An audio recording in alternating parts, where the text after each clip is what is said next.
প্রিয় বন্ধুরা, আজকে আমরা শিখব একে চন্দ্র। তাহলে চলো শুরু করা যাক।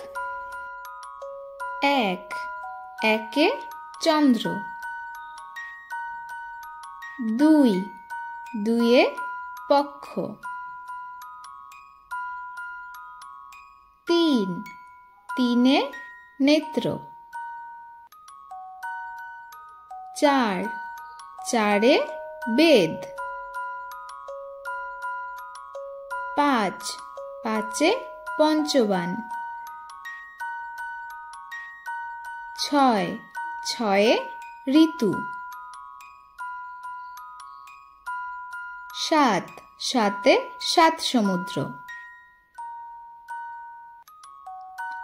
আট, আটে অষ্টবসু।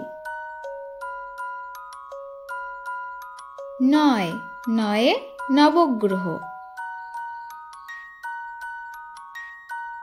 10, 10এ দিক। ধন্যবাদ বন্ধুরা, সবাই ভালো থাকবেন, সুস্থ থাকবেন। দেখা হচ্ছে পরের নতুন আরেকটি ভিডিওতে। আর আমাদের ভিডিওগুলো ভালো লাগলে চ্যানেলটিকে অবশ্যই সাবস্ক্রাইব করবেন।